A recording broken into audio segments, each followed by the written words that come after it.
Alors, pour rappel, ce qu'on appelle une colite aiguë grave, c'est une poussée de la rectocolite hémorragique dont le score de Poucaille est calculé est supérieur ou égal à 65 et nécessite une hospitalisation.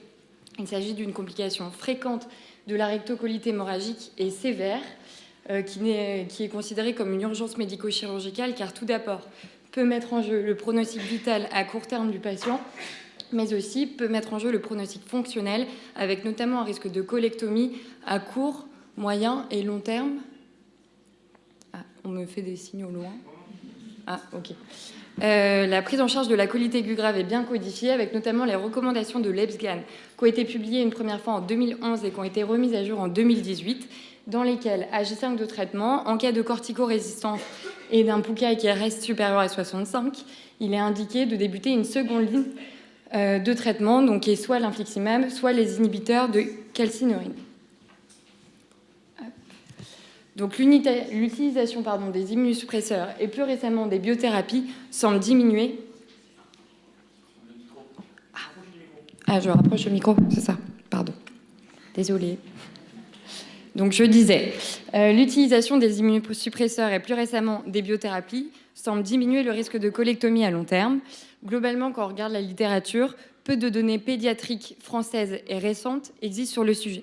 C'est pourquoi nous avons fait cette étude pour décrire l'évolution à long terme de ces patients, avec comme objectif principal le taux de survie sans colectomie à 1, 3, 5 ans, et comme objectif secondaire de mettre en évidence des facteurs pronostiques associés au risque de colectomie et de décrire l'évolution clinique, biologique et endoscopique de ces patients qui est peu décrite dans la littérature.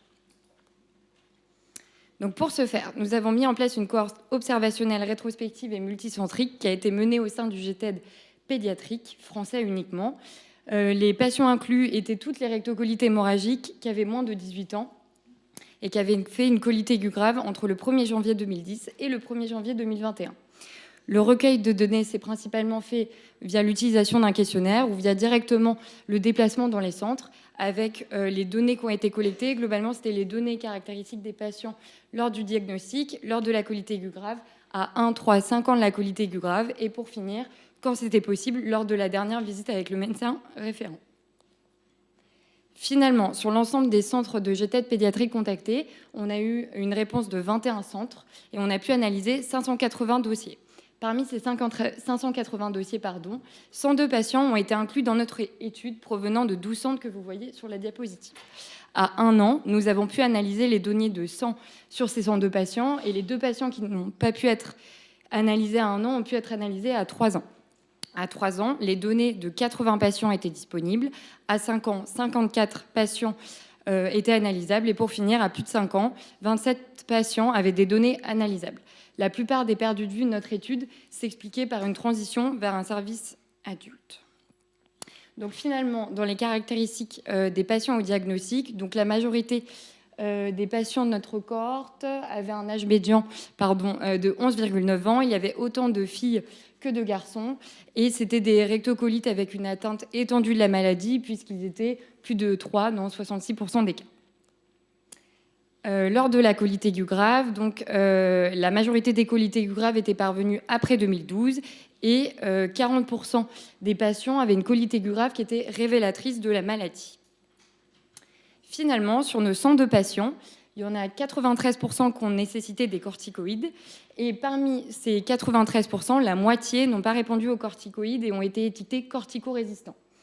On voit que le premier traitement de seconde ligne qui a été instauré chez nos patients, c'était les anti-TNF et plus particulièrement l'infliximab. Au décours de la colite aiguë grave, 9 patients de notre cohorte sur 102 ont été colectomisés. Finalement, au décours de notre suivi, 25 patients ont été colectomisés avec un taux de survie sans colectomie à 5 ans de 72%. Au-delà de 5 ans, aucun des patients de notre cohorte n'a été colectomisé. Alors finalement, je vous ai dit qu'en objectif secondaire, on voulait regarder s'il y avait des facteurs pronostiques associés au risque de colectomie. Donc pour ce faire, on a fait une analyse bivariée qui comparait les caractéristiques des patients colectomisés à celles des patients non colectomisés lors du diagnostic et lors de la colite aiguë grave. Finalement, aucune des caractéristiques des patients au diagnostic n'est ressortie comme significative. Par contre, lors de la colite aiguë grave, le fait d'avoir une colite aiguë grave précoce semblait diminuer le risque de survenue de colectomie et dans le même sens, le fait d'avoir un délai entre le diagnostic et la qualité aiguë grave qui était plus long semblait augmenter le risque de colectomie. Le fait d'avoir une maladie active responsable de nombreuses poussées semblait également augmenter ce risque de colectomie. Concernant les traitements, le fait d'avoir été mis au décours de l'hospitalisation pour colite aiguë grave sous anti-TNF et le fait d'avoir été mis au décours de cette hospitalisation sous azatropine semblait également diminuer ce risque de colectomie. A l'inverse, le fait d'avoir été mis sous méthotrexate semblait étrangement augmenter ce risque de colectomie. Finalement, dans l'analyse multivariée, en excluant tous les facteurs de confusion, les 3 facteurs pronostiques, on va dire positifs, avec diminution du risque de colectomie, sont ressortis également comme significatifs, comme diminuant le risque de colectomie. Donc, c'est colite aiguë grave révélatrice, sortie d'hospitalisation sous azatropine et sortie d'hospitalisation sous anti-TNF. Pour finir, concernant l'évolution clinique, biologique et endoscopique de nos patients, donc, on constate une évolution qui semble satisfaisante avec une rémission clinico-biologique et ce dès 1 an, avec peu de poussées, un Poucaille qui est tout à fait convenable et une rémission biologique. Par contre, on n'a pas pu conclure que ce soit sur la calprotectine ou sur l'évolution endoscopique par manque de données et les seuls patients pour lesquels nous avions ces données, en fait, c'était la calprotectine ou les endoscopies étaient réalisées parce qu'ils étaient en poussée et pas du tout en rémission.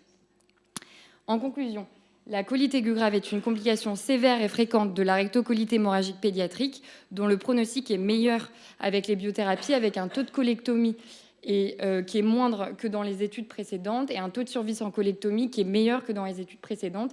Et surtout, on a l'impression d'avoir une rémission clinico-biologique dès 1 an et prolongée.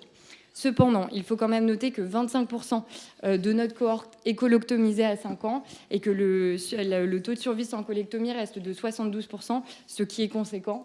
Et donc, on pense qu'il serait primordial de faire d'autres études pour essayer de trouver de nouveaux traitements qui permettraient de réduire ce taux de colectomie qui reste quand même très important.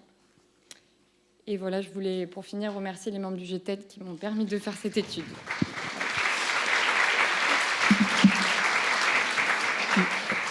Merci beaucoup. On a aussi le temps pour juste une question. Qui en a une? S'il n'y a pas de questions, on va continuer.